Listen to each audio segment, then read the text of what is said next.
Exodus chapter 12. The Lord said to Moses and Aaron in Egypt, "This month is to be for you the first month of your year. Tell the whole community of Israel that on the 10th day of this month each man is to take a lamb for his family, one for each household. If any household is too small for a whole lamb, they must share one with their nearest neighbor, having taken into account the number of people there are. You are to determine the amount of lamb needed in accordance with what each person will eat. The animals you choose must be year-old males without defect, and you may take them from the sheep or the goats.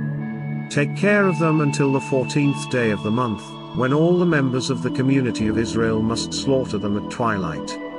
Then they are to take some of the blood and put it on the sides and tops of the doorframes of the houses where they eat the lambs. That same night they are to eat the meat roasted over the fire, along with bitter herbs, and bread made without yeast. Do not eat the meat raw or boiled in water, but roast it over a fire, with the head, legs and internal organs. Do not leave any of it till morning. If some is left till morning, you must burn it. This is how you are to eat it, with your cloak tucked into your belt, your sandals on your feet and your staff in your hand.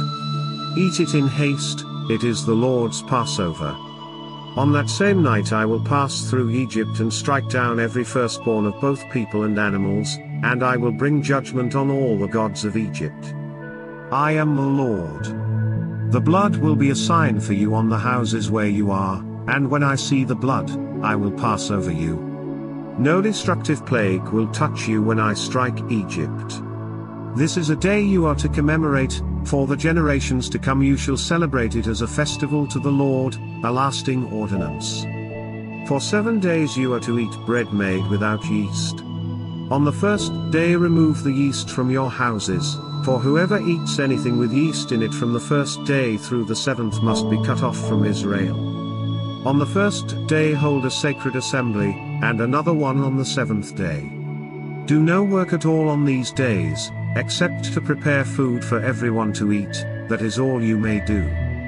Celebrate the festival of unleavened bread, because it was on this very day that I brought your divisions out of Egypt.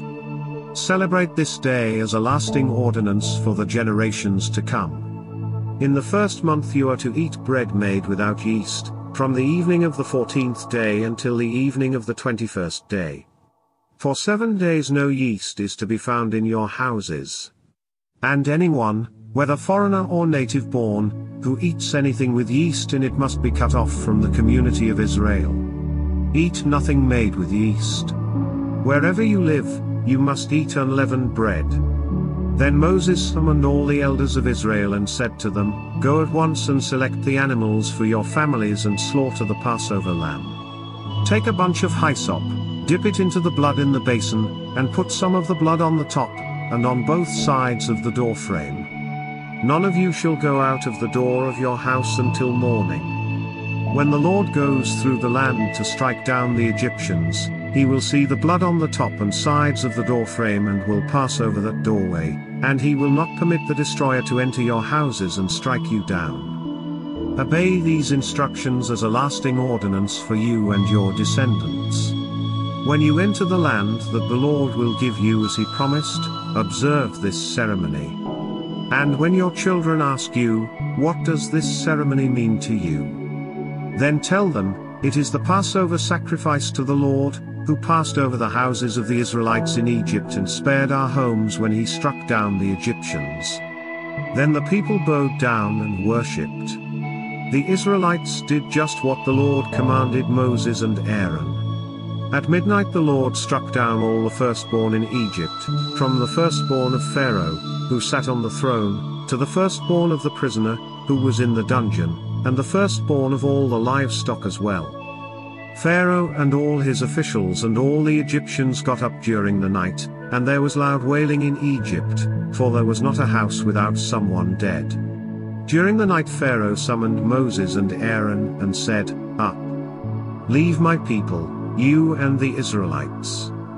Go, worship the Lord as you have requested. Take your flocks and herds, as you have said, and go. And also bless me. The Egyptians urged the people to hurry and leave the country. For otherwise, they said, we will all die. So the people took their dough before the yeast was added, and carried it on their shoulders in kneading troughs wrapped in clothing. 35 The Israelites did as Moses instructed and asked the Egyptians for articles of silver and gold and for clothing. The Lord had made the Egyptians favorably disposed toward the people, and they gave them what they asked for, so they plundered the Egyptians. The Israelites journeyed from Ramesses to Sukkot. There were about 600,000 men on foot, besides women and children. Many other people went up with them, and also large droves of livestock, both flocks and herds. With the dough the Israelites had brought from Egypt, they baked loaves of unleavened bread. The dough was without yeast because they had been driven out of Egypt and did not have time to prepare food for themselves. Now the length of time the Israelite people lived in Egypt was 430 years. At the end of the 430 years, to the very day, all the Lord's divisions left Egypt. Because the Lord kept vigil that night to bring them out of Egypt, on this night all the Israelites are to keep vigil to honor the Lord for the generations to come. The Lord said to Moses and Aaron, these are the regulations for the Passover meal, no foreigner may eat it. Any slave you have bought may eat it after you have circumcised him, but a temporary resident or a hired worker may not eat it. It must be eaten inside the house, take none of the meat outside the house. Do not break any of the bones. The whole community of Israel must celebrate it. A foreigner residing among you who wants to celebrate the Lord's Passover must have all the males in his household circumcised, then he may take part like one born in the land. No uncircumcised male may eat it. The same law applies both to the native born and to the foreigner residing among you. All the Israelites did just what the Lord had commanded Moses and Aaron. And on that very day the Lord brought the Israelites out of Egypt by their divisions.